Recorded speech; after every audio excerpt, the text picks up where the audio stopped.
guys, perkenalkan kami dari kelompok 4 mata kuliah Statistika Inferensial. Sebelum kami mulai, kami akan perkenalkan diri. Nama saya Nafita Sri Ramadhani dengan NIM 062. Saya Marta Damati dengan NIM 067. Saya Dewa Saraswati dengan NIM 095. Di sini kami akan melakukan langkah-langkah uji olahan data dengan menggunakan analisis linear berganda. Uji yang dilakukan meliputi uji instrumen data, uji asumsi klasik, dan uji analisis regresi linear berganda.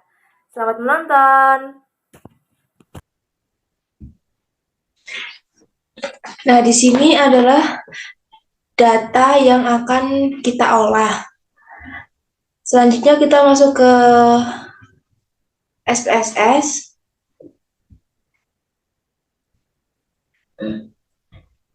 Di sini SPSS kita ke variable view. Kita masukkan saja TK, NS, DO, PK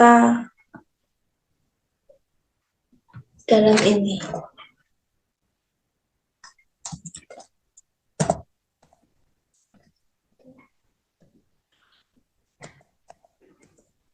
TK2, TK3, TK4, terus yang terakhir PK, PK1, PK2, PK3, PK4, PK5, total PK. Setelah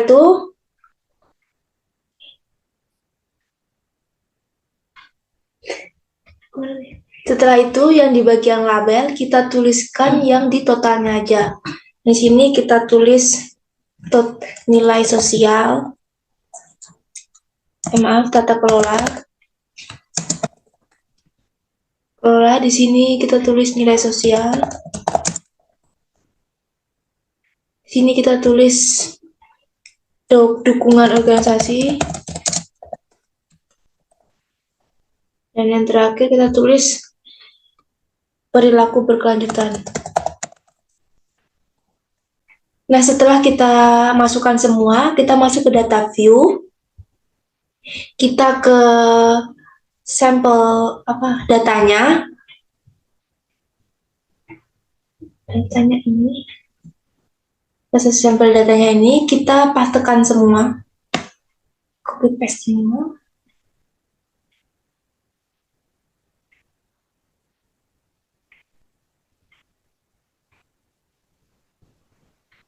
Ini kita copy paste kan, Ctrl C.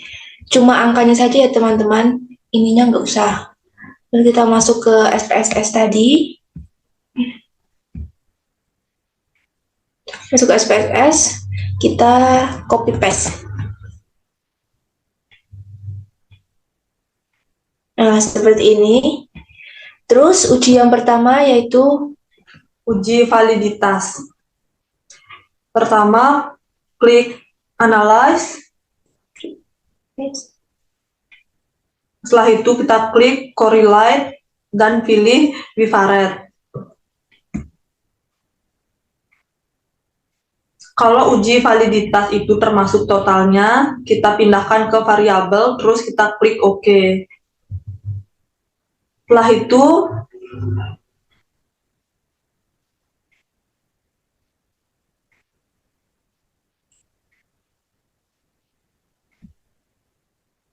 Setelah itu, kita selesaikan 4 variabel tadi. Di sini kita melakukan ujinya sesuai dengan variabel. Di sini kita ada 4 variabel. Kita selesaikan semua dulu. Ini tadi NS sudah, sekarang DO.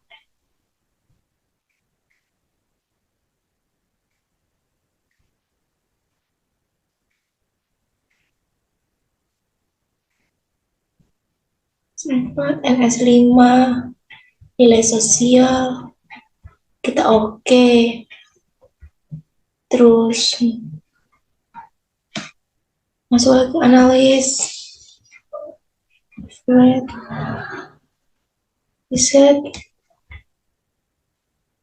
DO 1, 2, DO3, DO4, CO5 dan ini. Oke. Terus yang terakhir correlate, preferred, riset PK1, PK2, PK3,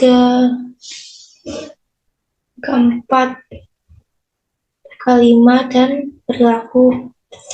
Nah, jika semuanya sudah, ini adalah hasil dari outputnya. Nah, tapi sebelum masuk ke output, kita melihat R hitungnya dengan cara seperti ini, teman-teman. R hitung seperti ini.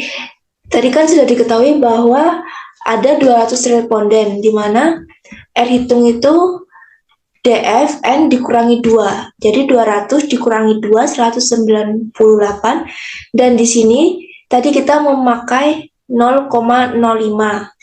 Di mana di kolom kedua jadi 98, di kolom kedua jadi R tabelnya adalah 0,1388. Seperti itu.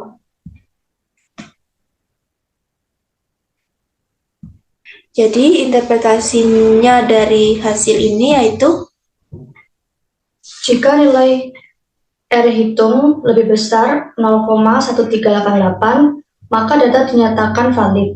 Penelitian ini mengambil sampel 200 responden dengan perhitungan DF sama dengan N-2 dan menggunakan taraf signifikansi 5% atau 0,05. Maka R tabel 0,1388. Nah, jika nilai signifikan lebih kecil 0,05, maka data dinyatakan valid. Nah, R hitung ini bisa kita lihat dari Pearson correlation. Nah, yang pertama adalah variabel data kelola. Pada butir pertama sebesar 0,702, butir kedua 0,834, butir ketiga 0,773, butir keempat 0,784, butir kelima 0,779. Lalu R variabel nilai sosial. Yang pertama 0,855, yang kedua 0,826, yang ketiga 0,756, yang keempat 0,850, dan yang terakhir 0,805. Lalu R hitung variabel dukungan organisasi. Butir pertama 0,869, butir kedua 0,906, butir ketiga 0,886, butir keempat 0,887, butir kelima 0,890, dan terakhir variabel perilaku keberlanjutan. Butir pertama sebesar 0,729, butir kedua 0,841, butir ketiga 0,782, butir keempat 0,865, dan butir kelima 0,833. Nah, bisa kita lihat nilai signifikansi dari 4 variabel tersebut itu sebesar 0,000, dan keterangannya itu valid. Nah, uji yang kedua ini yaitu uji reliabilitas. Pertama kita klik analyze, terus scale, dan reliabilitas analyze. Yang kedua itu bedanya dengan validitas tadi, uji reliabilitas tanpa total. Jadi kita masukkan TK1 sampai 5 ke item dan klik OK.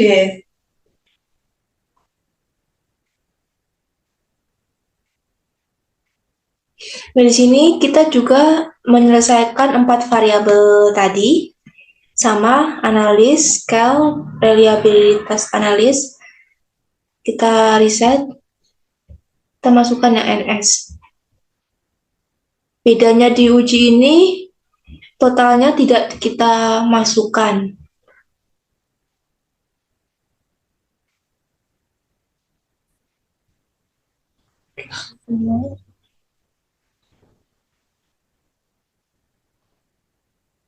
Scale realistis kita reset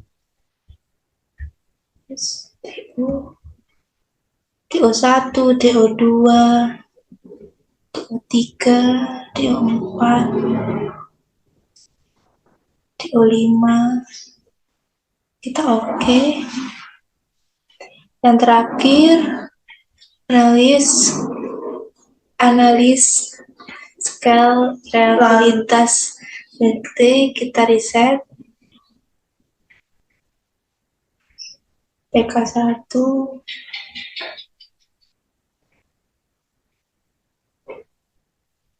PK3 PK4 PK5.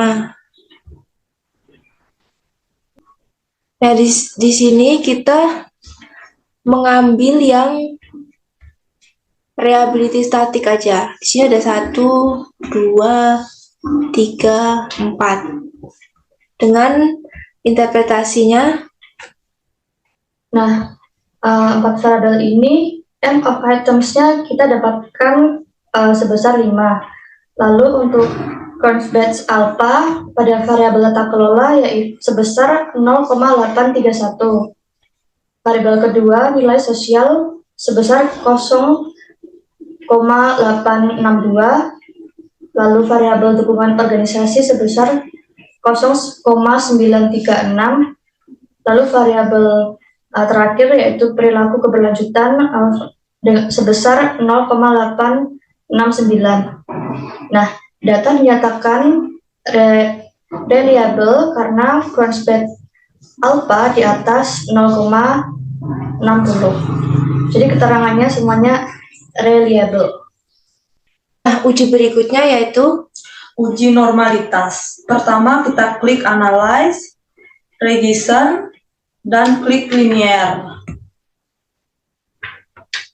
Total TK, NS, DO masukkan ke independen dan PK di independen. Terus kita klik save. Setelah itu kita klik unstandard research, continue dan OK.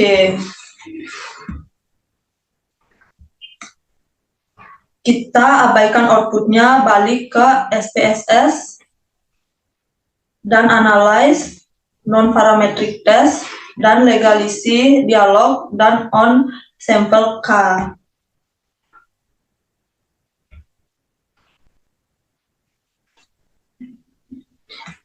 Setelah itu masukkan unstandard research paling bawah ke tes variabel terus OK.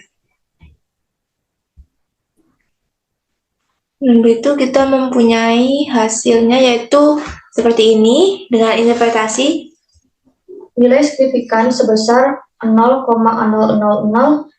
lebih kecil 0,05, maka data dinyatakan tidak berdistribusi normal. uji berikutnya yaitu Uji heterokedasitas. Pertama kita klik analyze, terus regression dan linear. Kita riset dulu supaya tidak gabung sama yang tadi. Setelah itu kita masukkan total TK, total NS, total DO ke independen dan total PK ke independen. setelah itu kita ke plot. Terus kita masukkan spreadsheet ke Y dan spread ke X.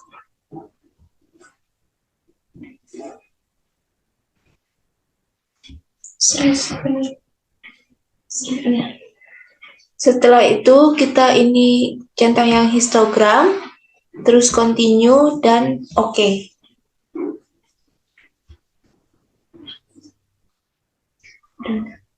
Dan hasilnya seperti ini dengan interpretasi Hasil scatter plot di atas dapat dilihat bahwa titik-titik data tidak membentuk pola tertentu dan data menyebar di atas dan di bawah angka 0 pada sumbu Y. Maka dari itu dapat disimpulkan bahwa data penelitian ini tidak terjadi heterokedasitas. selanjutnya yaitu uji multikolinearitas. Pertama kita klik analyze, terus regression linear. Setelah itu masukkan hal yang sama.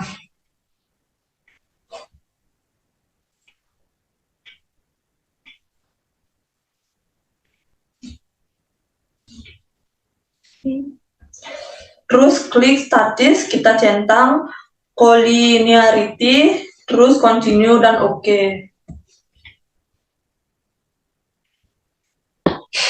Nah, berikut hasil dari olah data uji tadi. Nah, di sini ada 4 hasil.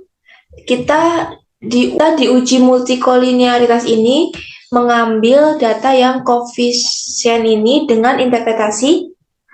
Dalam uji multikolinearitas, ada atau tidak adanya kolerasi antara antar variabel dilihat dari nilai variance inflation factor. Nilai yang menunjukkan adanya multikolinearitas adalah nilai tolerance lebih besar 0,10 atau variance inflation factor lebih kecil 10. Hasil pengujian data menunjukkan antar variabel bebas tidak terjadi multikolinearitas karena pada masing-masing variabel nilai tolerance lebih besar dari 0,10 dan nilai variance inflation factor lebih kecil dari 10. Nah, ringkasan hasil uji ini yaitu variabel bebas tata kelola collinearity tolerance-nya sebesar 0,387. Lalu variabel bebas nilai sosial sebesar 0,510. Yang terakhir dukungan organisasi sebesar 0,471. Data statistik atau statistik variance inflation factor variabel bebas tata kelola sebesar 2,585. Nilai sosial 1,961, dukungan organisasi 2,124. Nah, ketiga variabel bebas tata kelola nilai sosial dan dukungan organisasi ini keterangannya tidak terjadi multikolinearitas. Selanjutnya yaitu uji linearitas. Pertama kita klik analyze, compare means dan means. Setelah itu muncul kotak dialog means, masukkan yang sama seperti sebelumnya.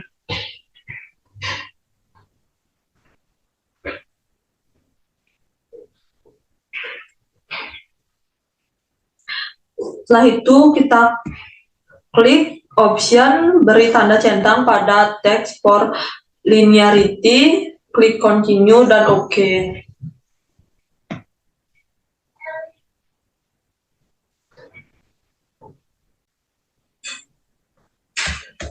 Nah, di sini adalah hasil data uji linearitas, di mana di sini kita mengambil 3 variabel bebas. Nah, sebelum kita interpretasi ini, kita akan membaca F-tabel dengan seperti berikut. Nah, ini adalah tabel F-tabel, di mana di sini kita lihat bahwa responden sebanyak 200, dan kita mempunyai 3 variabel bebas. Jadi di kolom ketiga dengan 200, berarti kita dapat F-tabel yaitu 2,65.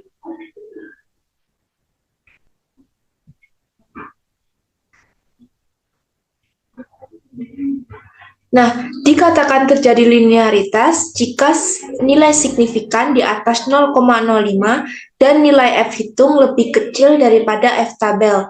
Nah, tadi kan nilai F-tabel dalam penelitian ini adalah 2,65. Nah, kita lihat variabel bebas pertama, yaitu tata kelola, dengan nilai signifikan 0,250, di mana lebih besar dari 0,05, maka terjadi linearitas. Nilai sosial variabel bebas yang kedua dengan nilai signifikan 0,000, di mana lebih kecil dari 0,05, jadi tidak terjadi linearitas. variabel bebas yang ketiga yaitu dukungan organisasi, nilai signifikannya 0,079, di mana lebih besar dari 0,05, jadi terjadi linearitas.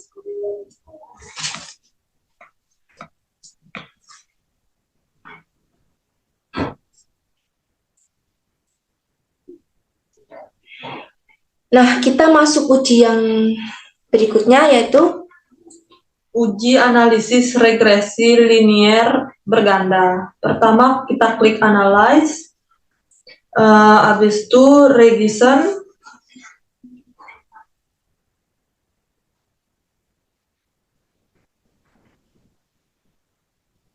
setelah itu linier. Setelah itu kita masukkan yang sama seperti sebelumnya, abaikan semua dan langsung klik OK. Dengan hasil data seperti berikut, kita mendapatkan 3 data, model summary, ANOVA, dan coefficient. Yang pertama yaitu model summary dengan interpretasi. Tabel di atas menjelaskan besarnya nilai korelasi atau hubungan R, yaitu sebesar 0,727, yang berarti memiliki tingkat korelasi yang kuat. Tabel model summary juga digunakan untuk mengamati koefisien determinasi. Koefisien ini digunakan untuk menggambarkan kemampuan model menjelaskan variasi yang terjadi dalam variabel dependent. Seperti pada penjelasan sebelumnya, nilai yang digunakan adalah nilai adjust R square sebesar 0,522, yang berarti variabel nilai sosial, tata kelola, dan dukungan organisasi mampu menjelaskan sebesar 52,2% variasi yang terjadi dalam minat mahasiswa, sementara variasi lainnya sebesar 47,8% didapat dari 100% dikurangi 52,2%, dijelaskan oleh variabel lain yang tidak digunakan dalam model atau penelitian ini. Nah, selanjutnya yaitu tabel ANOVA dengan interpretasi. Nilai F hitung sebesar 73,415. Lebih besar nilai F tabel sebesar 2,65. Nilai signifikan 0,000, lebih kecil 0,05. Berdasarkan kedua interpretasi, maka dapat dimaknai bahwa semua variabel independen yang digunakan dalam model secara bersama-sama atau simultan dapat menjelaskan variabel independennya. Dapat disimpulkan juga bahwa model dalam penelitian ini memiliki tingkat goodness of fit yang baik. Nah, yang terakhir yaitu tabel coefficient dengan interpretasi. Berdasarkan tabel output coefficients, maka berikut hasil pengujian hipotesis. Yang pertama, pengaruh tata kelola atau X1 terhadap perilaku keberlanjutan atau Y. Berdasarkan hasil olah data diketahui bahwa nilai T hitung sebesar 5,169 lebih besar dari nilai T tabel 1,972. Nilai signifikansi sebesar 0,000 lebih kecil 0,05. Dengan demikian dapat disimpulkan HO ditolak dan HA diterima, yaitu tata kelola secara parsial berpengaruh positif terhadap perilaku keberlanjutan. Dengan kata lain, semakin tinggi tata kelola yang dimiliki oleh seorang mahasiswa, maka semakin tinggi pula perilaku keberlanjutan mahasiswa. Yang kedua, pengaruh nilai sosial atau X2 terhadap perilaku keberlanjutan atau Y. Berdasarkan hasil olah data diketahui bahwa nilai hitung sebesar 3,771 lebih besar dari nilai T tabel 1,972. Nilai signifikansi sebesar 0,000 lebih kecil 0,05. Dengan demikian, dapat disimpulkan HO ditolak dan HA diterima. Nilai sosial secara parsial berpengaruh positif perilaku keberlanjutan. Dengan kata lain, semakin baik nilai sosial yang dimiliki oleh seorang mahasiswa, maka semakin tinggi pula perilaku keberlanjutan mahasiswa. Yang ketiga, pengaruh dukungan organisasi atau X3 terhadap perilaku keberlanjutan atau Y. Berdasarkan hasil olah data, diketahui bahwa nilai T hitung sebesar 2,052 lebih besar dari nilai T tabel 1,972. nilai signifikansi sebesar 0,041 lebih kecil 0,05. Dengan demikian, dapat disimpulkan HO ditolak dan HA diterima, yaitu dukungan organisasi berpengaruh positif terhadap perilaku keberlanjutan mahasiswa. Dengan kata lain, semakin tinggi dukungan organisasi berpengaruh positif terhadap perilaku keberlanjutan mahasiswa. Nah, sebelum ini tadi kita bahas tentang nilai T-tabel yang besarnya 1,972. Nah, itu didapatkan dari T-tabel di mana di sini kita sudah mempunyai nilai DF. DF-nya di tabel ANOVA ini yang residual sebanyak 196. Nah, kita masuk ke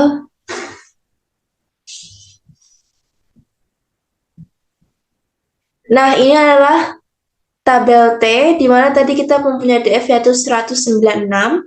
Kita memakai yang kolom keempat ini 0,025. Ini 196, kolom keempat 1, 2, 3, 4 di sini. Jadi nilai T tabel adalah 1,972. Itu. Nah, setelah itu interpretasi dari persamaan regresi di uji analisis regresi berganda ini yaitu persamaan regresi. Selain untuk menguji hipotesis, tabel koefisien juga mencerminkan besaran koefisien variabel pada persamaan regresi linear berganda. Maka persamaan regresi dapat ditulis sebagai berikut. Y sama dengan min 2,739 ditambah 0,55 X1 ditambah 0,364 X2 ditambah 0,164 X3. Koefisien B dinamakan koefisien arah regresi dan menyatakan perubahan rata-rata variabel Y untuk setiap perubahan variabel X sebesar 1 satuan. Perubahan ini merupakan penambahan bila B bertanda positif dan penurunan bila B bertanda negatif. Sehingga dari persamaan tersebut dapat diterjemahkan konstanta sebesar min 2,739 menyatakan bahwa jika tidak ada nilai tata kelola, nilai sosial dan dukungan organisasi, maka nilai perilaku keberlanjutan min 2,739 koefisien. Regresi X1 sebesar 0,505 menyatakan bahwa setiap penambahan satu nilai tata kelola, maka nilai perilaku keberlanjutan sebesar 0,505. Koefisien regresi X2 sebesar 0,364 menyatakan bahwa setiap penambahan satu nilai sosial, maka nilai perilaku keberlanjutan sebesar 0,364. Yang terakhir, koefisien regresi X3 sebesar 0,164 menyatakan bahwa setiap penambahan satu nilai dukungan organisasi, maka nilai perilaku keberlanjutan bertambah sebesar 0,164. Nah, adapun uji dominannya dengan interpretasi uji dominan. Pada hasil tabel koefisien di atas diketahui bahwa masing-masing variabel X berpengaruh secara signifikan terhadap variabel Y.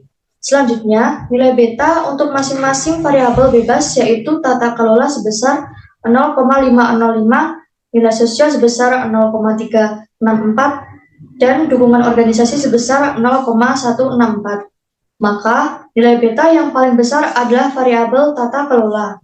Oleh karena itu, dalam konteks penelitian ini, variabel tata kelola dapat disebut sebagai variabel yang paling dominan dalam mempengaruhi minat mahasiswa dalam berorganisasi. Demikian video langkah-langkah uji olahan data analisis linear berganda. Terima kasih sudah menonton sampai akhir. Semoga bermanfaat. Thank you for watching.